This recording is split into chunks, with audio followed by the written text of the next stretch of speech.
शास्त्रों में जाता होगा। इसलिए हमारे प्राचीन मंदिरों में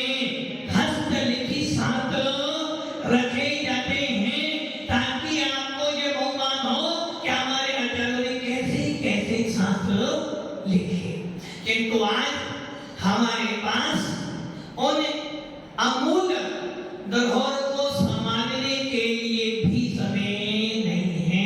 पढ़ने की तो बात बहुत दूर, उन शास्त्रों को संभाल कर एक दृष्टि देखने का भी हमारे पास वे समय नहीं है।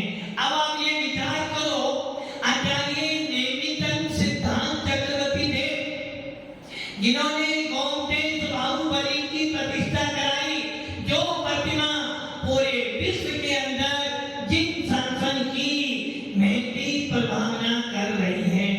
12 साल में एक बार अभिषेक होता है, किंतु जब वो अभिषेक होता है तो पूरा विश्व कहता है कि हाँ, कोई ना कोई जिन शासन भी है, इसकी छत्र छाया में आज भी काम विजेता बाहुबली जैसे महापुरुष हुए हैं।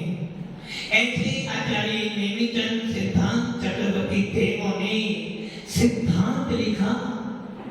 हमारे पुष्पदंत भूतबली भगवंत ने सत्य खंडागम की 16 भागों जिन पर आचार्य वीरसेन स्वामी ने अपनी टीकाएं लिखी।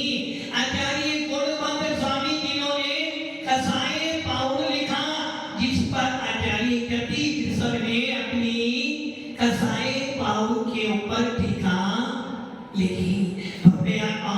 अब आप विचार करो, यदि हम आप लोगों से पूछें, आप लोगों ने जब पढ़ाई की थी पहले, काफी माँ की पढ़ाई की ना, माधवी की पढ़ाई की, कैसे पढ़ाई की? स्वयं कमाया, स्वयं बनाया और स्वयं पढ़ाई। पहले के बच्चे जो पढ़ते थे गुरुकुल में पढ़ते थे, अधिकतर गांव को छोड़कर बाहर जाते थे और कितने पैसे मिलते थे? अपने आप जाओ, अपने आप से कपड़े धोना है, अपने आप से खाना बनाना है, अपने आप से व्यापार करना है, अपने आप से आपको पढ़ाई। और आज सारी सुविधाएं हैं। पापा ने पेरेंट्सों ने अच्छे से अच्छा मोबाइल, अच्छा से अच्छा लैपटॉप, अच्छे से अच्छा कॉपी और अच्छे से अच्छा हल्की, अच्छे से अच्छे कपड़े और अच्छे से अच्छा महात्मा गांधी भी दिया है। बेटा तू पढ़ाई कर, तो ये जो चाहिए मैं दूंगा, कोई काम नहीं करना, बस एक काम करना कि पढ़ाई कर। उसके बाद भी पहली का 5वीं क्लास का पास और आज का बीकॉम का पास बराबर होगा। आजकल के बच्चों को हिसाब लगाने के लिए भी कंप्यूटर का तो मोबाइल में सीखा, और आजकल के बूढ़ा व्यक्ति भी बिना कंप्यूटर बिना मोबाइल के ही पूरा हिसाब मुझे जमानी।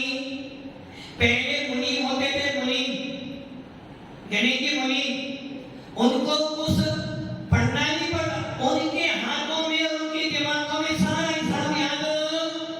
आज चार्टर्ड अकाउंटेंट सीए बन जाने के बाद भी उनको सारा मेमोरी लैपटॉप में रखनी पड़ती। पहले का मुनि, पहले का एक मुनि अभी बैठ जाए और 10 सीए बैठ जाए तो जो काम करा, क्योंकि पहले की पढ़ाई कैसे होती थी, और कहावत भी है ना, मार पड़े धम धम विद्या में। आज का हो गया, आदि आज कोई टीचर बच्चे को मार भी देता है, साबुन वाले की क्या करते हैं, तुरंत माता पिता। पहले के बच्चे ट्यूशन नहीं पढ़ते थे, स्वयं पढ़ाई करते थे और अव्वल आते थे। आज के बच्चे को बिना कोचिंग किए तो उसकी पढ़ाई, पहले की पढ़ाई का बैग कितना भारी होता था, कितना भारी होता था। एक बुक हो गई और ये भी नहीं, मात्र पट्टी लिख ली और आपको याद 2 एकम 2 2 दूनी। और वो टीचर क्या करता था, वो गुरु के हाथ में छड़ी लेता था और जब तक याद नहीं होता था तब तक उसको उसी छड़ी से मार मार कर पढ़ाता था। आज क्या हो गया, आज बस्ता को 5 से 10 लोग और पढ़ाने वाले पहले जमाने से हाई फाई। स्कूल पहले बच्चे जब जाते थे दरी पर बैठते थे और आज बेंच अच्छे से था, कोई उसके बाद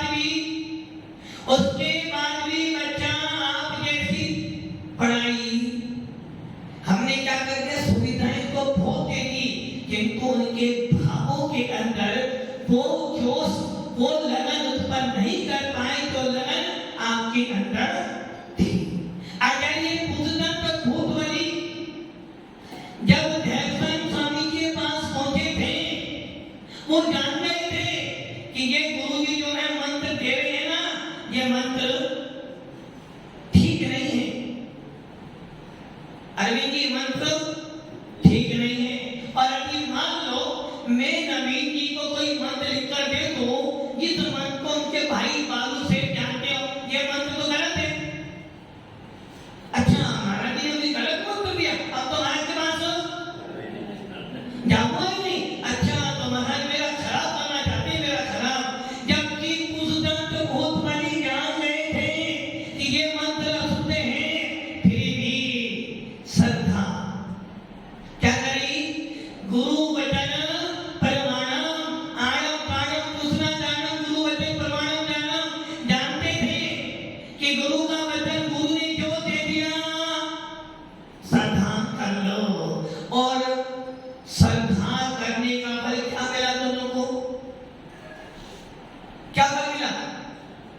उनके मन में ये विकल्प नहीं आया, गुरुजी ने क्या कह दिया? यदि गुरुजी तुम्हें कोई बात बोले, ऐसे महाराज जी बोलते क्या? वो जानते थे दोनों के दोनों कि हमारे गुरुजी उनकी जहां न पहुंचे कभी वहां पहुंचे रवि, और जहां न पहुंचे रवि वहां पहुंचे अनुभवी। हमारे गुरुजी हमसे ज्यादा अनुभवी हैं, इसलिए वो जो काम कर रहे होंगे मेरे भले के लिए। एक पिता अपने बच्चे का कभी बुरा ये सुना जाता है कि बेटा सपूत भी कपूत हो जाता है, किंतु कभी मां अपना बच्चा कितना ही खराब हो फिर भी मां के लिए बेटा तो।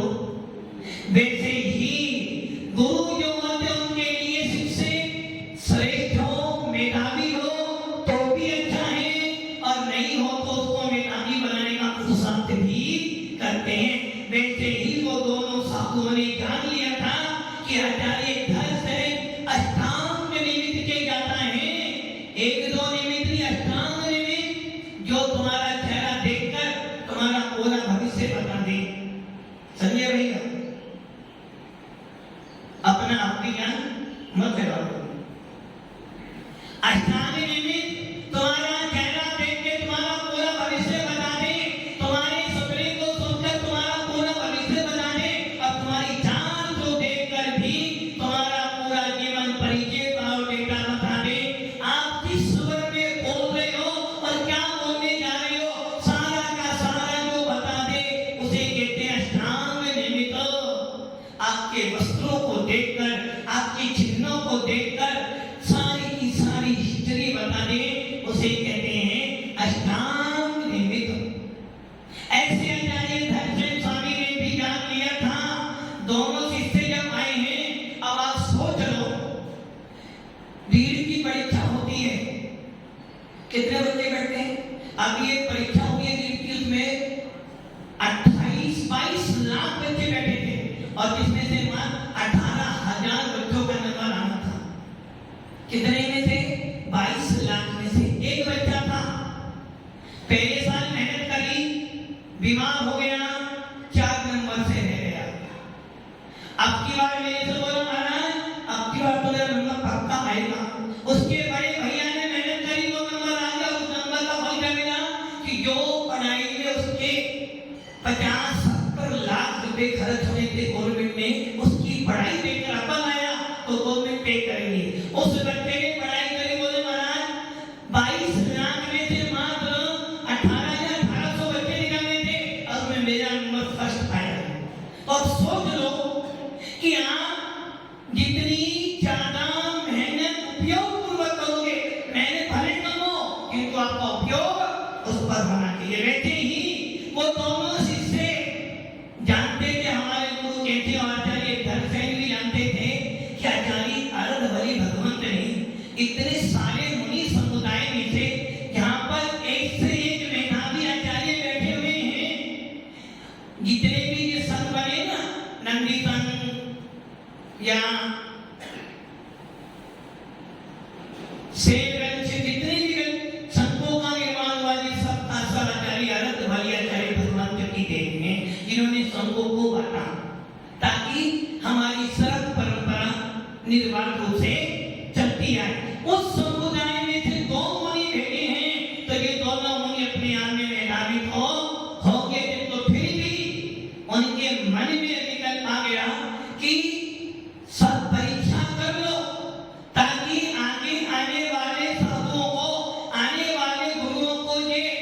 याद रहे कि परीक्षा करने से सारे विकल्प दूर हो जाएंगे।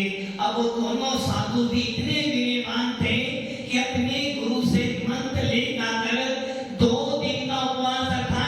6 बेला, कितनी बेला हुई? जब एक मुनिराज यदि 1 दिन का उपवास करता है, कितनी बेला तक करता है? 4 बेला। काशीवाल जी क्या हुआ, समझे? नहीं समझे? यदि एक उपवास करना है तो क्या हुआ? 3 बेलाओं का त्याग करा। अर्थात यदि मुझे कल का उपवास करना है, आज की 1 बेला का त्याग हो गया और कल की और परसों की भी 1 ही बेला मिलेगी। न कि मुनिराजों का तो क्या होता है? एक बार रात में भी कर सकते। आपने तो बोला एक बार सवेरे, शाम को भी तो हो नहीं, शाम को भी मुनिराजा पूरे दिन में एक बार, अर्थात सूर्योदय के 3 घड़ी से बाद, सूर्योदय से 3 घड़ी बाद और सूर्योदय अस्त से 3 घड़ी पहले तक मुनिराज एक बार हाथ जगा। सूर्योदय के 3 घड़ी बाद और सूर्यास्त से 3 घड़ी पहले तक एक बार हाथ कर सकते हैं। कितने दिन? अच्छा, आप लोग कितने, जब आपका एक आसन होता है कितने देर हाथ करते हो? संजय भैया आपका एक आसन है, कितनी घंटे हाथ करोगे? आपका एक आसन है, कितने घंटे करोगे भोजन? कितने घंटे? शरीर देख के काम करो भैया। यदि आपका एक आसन हो, आपको एक आसन करना हो, तो फिर देखो बैठे बैठे वहीं पे खाना खा लोगे, वहीं पानी पी लोगे, वहीं चाय पी लोगे, वहीं तो भाई एक आसन करना है ना। शांति पूर्ति। अभी मुनिराज एक आसन करते हैं पूरे दिन भर में, सूर्योदय से लेकर सूर्यास्त के बीच में, वो भी कितने घंटे? 2 घंटे 24 मिनट तक मुनिराज ध्यान कर सकते हैं। कितने घंटे? 2 घंटे 24 मिनट। अब आप सोच लो, मुनिराज की हाथ जगह का काल कितना है? 2 घंटे 24 मिनट। होगी कब से? कब से? 2 घंटे 24 मिनट मुनिराज हाथ कर सकते हैं। ये समय कब से लगेगा? जब से मंदिर से निकले ना। अरे जब मुद्रा बांध ली जब से तो लगेगा ना। जब मंदिर में गए, प्रत्याख्यान किया, भगवान से निवेदन कर दिया, गुरु से निवेदन किया कि मैं आभार करने, और मुद्रा बांध ली, कब से क्या हो गया उनका? कहाँ जा रहे हैं महाराज? कितने घंटे कर सकते हैं? 2 घंटे। कब से? कभी भी कब से? जब से मुद्रा नहीं। चौके में जब महाराज मंदिर से निकले, उनकी विधि मिली 1 घंटे में। कितने घंटे मिली? 1 घंटे में। अब हाथ कितने घंटे करना? 2 घंटे 24 मिनट। उसमें से 1 घंटा तो किसमें चला गया? विधि मिलाने में। और 15 मिनट चली गई, 15 मिनट चली गई घर में जाने पर 1.25 घंटा, और 15 मिनट में वही पूजा थाली 1.5 घंटा। कितना बचा वो? लगभग पौन घंटा। उन पौन घंटे में हार लेना नहीं।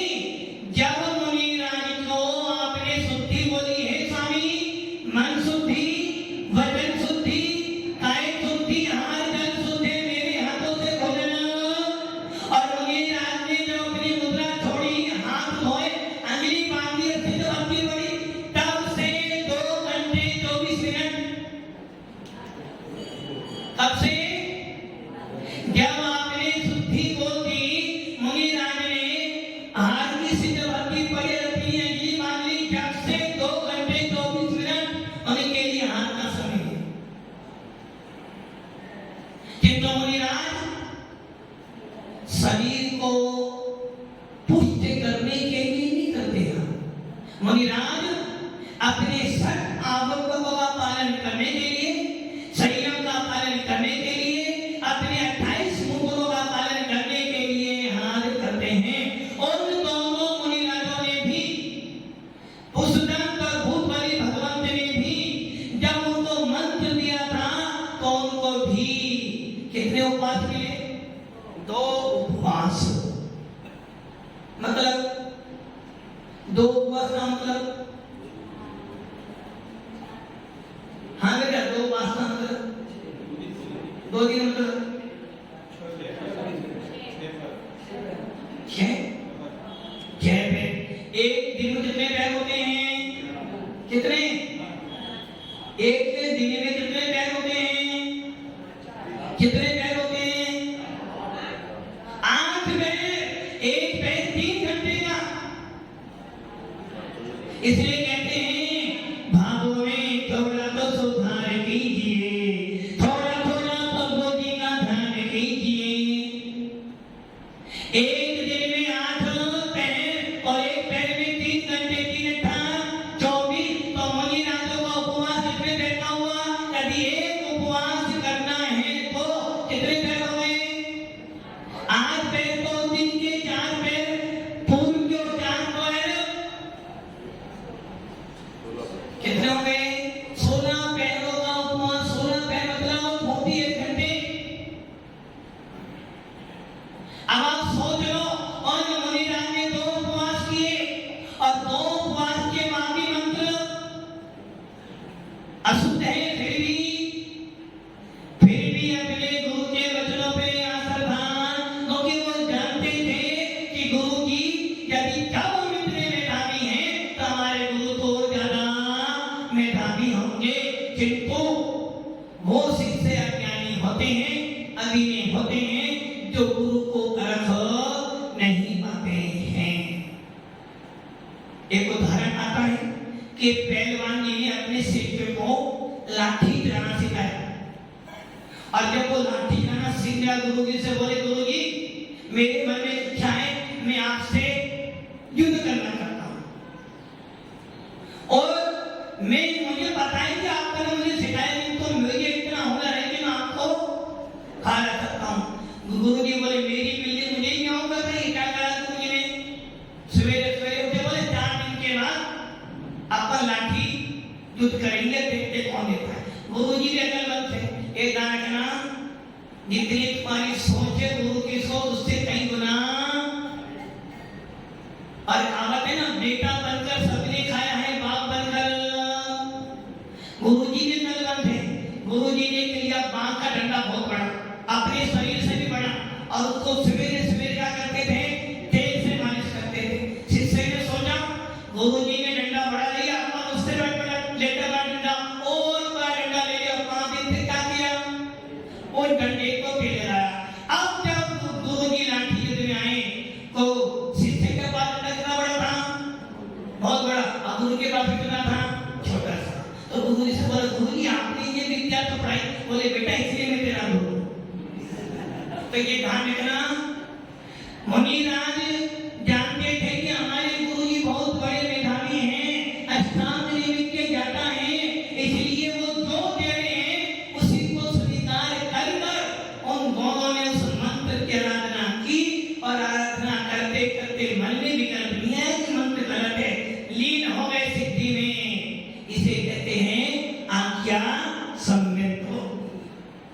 और जब लगा कि देवों का रूप खराब हो, वो जान गए मंत्र गलत है, सीधा कर लिया, और गुरु के पास जाकर ये नहीं बोला, गुरु जी क्या आपको ये नहीं पता कि हम भी मेधावी हैं? पापा हम भी कमाते हैं, पापा हम भी कमाते हैं, यदि आप कमा के लाते तो हम भी कमाते हैं, हमारा भी हक है, हमारा भी मूल्य है। किंतु गुरु दोनों शिष्यों में इतनी विनय होने के बाद भी वो जानते थे कि हम मेधावी तो हैं, किंतु शिष्य वही होता है जो अपने गुरु के चरणों में लघु बनकर रहे। एक उदाहरण आता है, एक मूर्तिकार था, बहुत सारी मूर्तियां बनाता। मूर्ति बनाते बनाते जब भी मूर्ति लाता, सुदर्शन जी जब भी मूर्ति बना के लाता, क्या करता, पिताजी के पास ले जाता। बोलते पिताजी ये मूर्ति कैसी है? बोले किसने बनाई? मैंने बनाई। मैंने इसमें ये कमी है, इसमें ये कमी है, इसमें ये कमी। बहुत दिन हो गए और बेटा सोचता हमारे पिताजी हर किसी की मूर्ति की प्रशंसा करते हैं, हमारी प्रशंसा आशीर्वाद की कभी प्रशंसा नहीं करते। अब बेटे ने सोचा अब पिताजी को ऐसे नहीं समझाना, क्या करना, उसने एक अच्छी मूर्ति बनाई और जमीन में गाड़ दी। और जब जमीन में गाड़ दी, कुछ समय के बाद जब मूर्ति निकली, चारों हल्ला में ये मूर्ति बहुत अच्छी है। पिताजी देखने आया, उसने बोला जिसने ये मूर्ति बनाई है उससे बड़ा कोई शिल्पकार नहीं हो सकता। बोले पिताजी मैंने बनाई है, मैंने। बोले बेटा बस आज के बाद तेरा प्रमोशन होना। जो अपने घर की डांट खा सकता है, जो माता पिताओं की डांट सहन कर लेते हैं, वो बच्चे प्रमोशन कर जाते हैं। और जो शिष्य गुरुओं की डांट खा खाकर भी सहन कर लेता है, वो ही समाज का सम्मान सहन कर सकता है। वो दोनों शिष्यों ने भी अपने गुरु ने जैसा कहा, 2 उपवास कर रहे हैं। उन्होंने ये भी सोचा कि हे गुरुदेव इतनी धूप से चलकर आए हैं और गर्मी का मौसम है, आपने 2 उपवास दे रहे हो, हमको 2 उपवास नहीं करेंगे। किंतु वो जानते थे यदि हमें ज्ञान प्राप्त करना है तो भैया बिना बात तो रहना पड़ेगा। और जो कहा है ना, विद्या ददाति विनयम, जो जितना ज्यादा विनय करता है गिनवानी उतनी ज्यादा उसको आती है। इसलिए भव्य आत्माओं दोनों शिष्यों ने गुरुदेव के पास जाकर ये नहीं बोला कि आपने गलत मंत्र दिया था, बल्कि उस मंत्र को ठीक कर सिद्धि कर ली और फिर भी छू नहीं की। अब धर्माचार्य समझ गए कि ये दोनों शिष्य योगी हैं। इसलिए भव्य आत्माओं अपने जीवन में सबसे ज्यादा है अपने भावों की संभाल, जो कि पग पग पर निमित्त मिलते हैं परिणाम खराब होने के। पग पग पर डराने वाले लोग मिलते हैं और आजकल तो ऐसे भी लोग मिलते हैं पूरा तुम्हारा भविष्य बताते, भूत क्या था, भविष्य में क्या होगा, और आप क्या करा, आपने उसकी बात सुनकर अपने भावों को। पहले जब बच्चे हम लोग जब घर में रहते थे ना, वो बैग लेकर आते थे, कौन पास हुआ कौन फेल हुआ। करण जी देखा आपने, देखा हमने। और बच्चे पूछते थे हम बैग पास होंगे फेल होंगे, और बैग अभी करता था ऐसा हम पास है, भले तूने कुछ भी नहीं किया। यही भावों की खराबी है। सामने वाले ने थोड़े से अनुमान से आपका भाव डेटा बता दिया कि ऐसा ऐसा हुआ था और ऐसा हो सकता है। आपने क्या किया, मेरे भूत के बारे में बता दिया, तो आगे वाली बात भी संजय भाई, आगे वाली बात भी अच्छी होगी।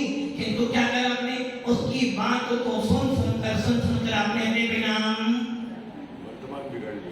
खराब बना दिए, टेंशन ले ली। अब वो केस ना भी होगा तो हो जाए, जानो कि आपके मन में क्या भाव आ गए। उसने जो जो बोला था वो सारा सत्य था, अब जो वो कह रहा वो भी सत्य होगा। इसलिए अब तो उसका उपाय खोजना, वो उपाय महाराज ने तो ठीक माना, ढंग से मिलेगा।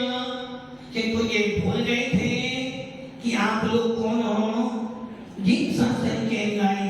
अरे जब एक ढोंगी बाबा तुम्हारे बारे में इतना बता रहा है, तो तेरे पास तो चिंतामणि रतन वो जिनवाणी पड़ी है, जिनेंद्र देव पड़े हुए, जिनेंद्र देव की भक्ति का सारे संकट अपने आप तेरे दूर हो जाएंगे। किंतु एक बार को मिथ्यात्व में करा गया, एक बार तेरे परिणाम खराब बन गए, फिर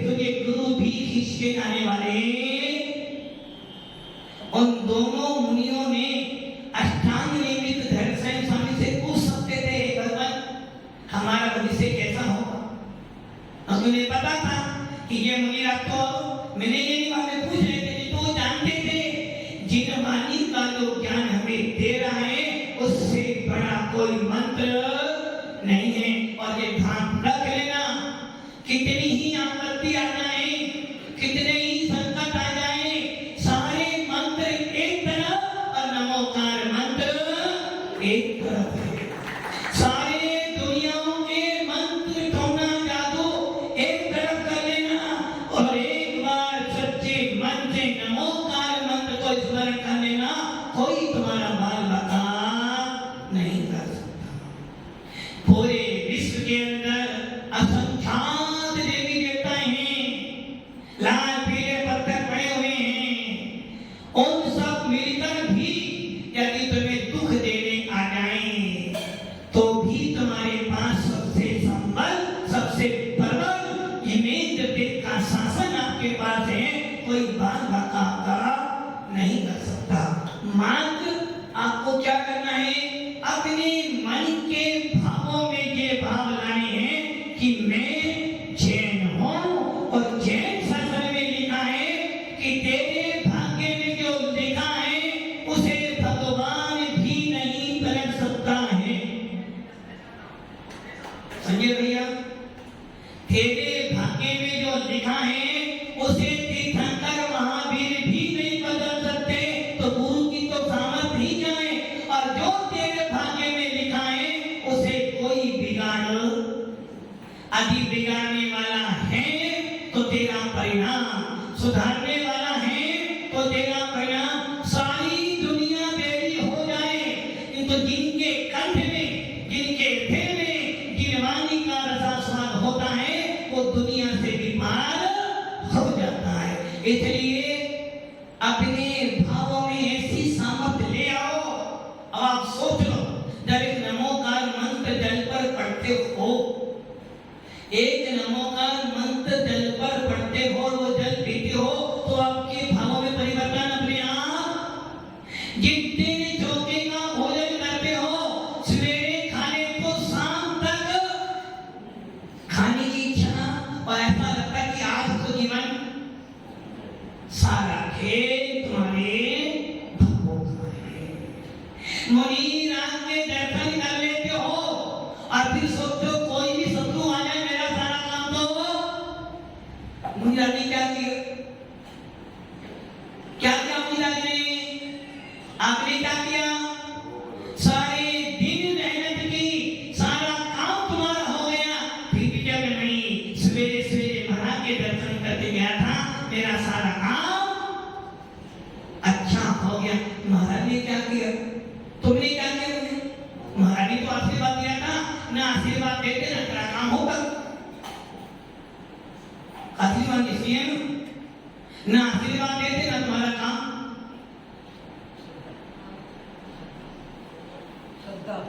क्यों, किसने नहीं, मैंने आशीर्वाद दिया, बेटा ये मेरा आशीर्वाद, मैंने से आशीर्वाद दिया, मैंने कुछ नहीं किया, तो काम तो मैंने किया ना। फिर आपने क्या किया, काम किसने किया, मैंने। अच्छा मेरी आशीर्वाद, मेरी भाभी ने कुछ नहीं किया, तो मेरे भाभी तो लगे ना, तो है सबके लिए, नहीं सबके लिए कोई नहीं सकते, नहीं किसी किसी के लिए विशेष भी होते हैं। राजा श्रेणी के लिए यशोधर मुनिराज ने विशेष आशीर्वाद दिया कि राजा ने ऐसा मत करना। धनसेन स्वामी ने दो मुनिराज को विशेष आशीर्वाद दिया, यदि तुम्हारे पास शास्त्र है, मैंने आपको आशीर्वाद दिया, काम किसने किया, मैंने किया, आपने किया, मैंने किया ना, हाँ तो मैंने तो किया ना, तो काम मैंने नहीं किया, दोनों ने किया। अरे भैया महाराज ने कुछ भी नहीं किया, महाराज ने तो आपको आशीर्वाद दिया, किंतु तेरे मन की श्रद्धा ने कह दिया था यदि गुरु का आशीर्वाद मिल गया ज्यादा अकल मत लगा, ज्यादा अकल मत लगाना। जब पत्नी माँ बोले तो अलग रहना, और जब तीन लोग के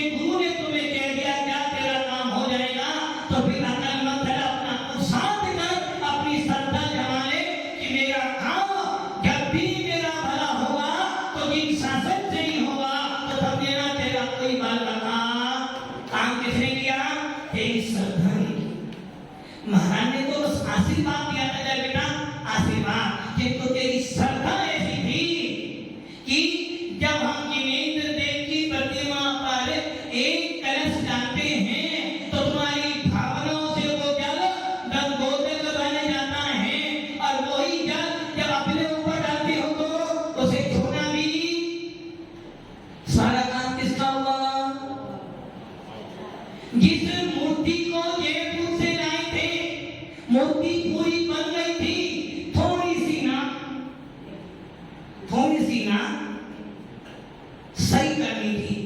कारीगर आया, उसने मूर्ति पे पैर रखा और नाक को, अच्छा आप पैर रख दोगे मूर्ति पर? आप मूर्ति पे पैर रखोगे भी प्रतिष्ठित नहीं है मूर्ति, फिर भी आपकी श्रद्धा में है, आकार तो बन गया, जबकि शिल्पी के श्रद्धान। इसलिए भव्य आत्माओं, सारा काम तुम्हारे भावों का है, तुम्हारे मन का है, तुम्हारा उपयोग का है। सामने शेर खड़ा है, जाओगे क्या? और यदि शेर के साथ में ही मुनिराज खड़े हो तो तुम्हें पता है यदि दिगंबर मुनि खड़ा है तो मुझे कोई डर। इसलिए भव्य आत्माओं, सारी दुनिया कितनी ही बैरी हो जाए, तुम्हारा पूरा भविष्य बता दे और वर्तमान में ऐसा होने जा रहा है भी बोल दे, यदि तेरे ऊपर ये नेत्र देव की छत्र छाया है, तेरे मन में जिन शास्त्र के प्रति अटाट श्रद्धा है, तो तेरा कोई बाल बता। जरूरत है सावधान रहने की, जरूरत है भावों को निर्मल करने की, जरूरत है जिनेंद्र देव की भक्ति करने की, और जरूरत है अपने भावों में निर्मलता लाने की। उन दोनों मुनियों ने भी यही आज्ञा गुरुदेव ने जो कहा वो हमें करना है। विशुद्धि बनाई और विशुद्धि के बल पर सारा ज्ञान प्राप्त कर लिया, और वही ज्ञान आज हमारे हाथों में, हमारी जिनवाणियों में लिपिबद्ध होकर हमारा मोक्ष मार्ग प्रशस्त कर रहा है। ऐसी जिनवाणी को पढ़कर, ऐसे जीव वचनों को सुनकर, ऐसे भगवान की वाणी को सुनकर अपनी आत्मा का बोध करो, आत्मा से परमात्मा बनो, और भावना हो हे भगवान हमें भी केवल ज्ञान की प्राप्ति हो और हम भी अपने सुख को प्राप्त करें।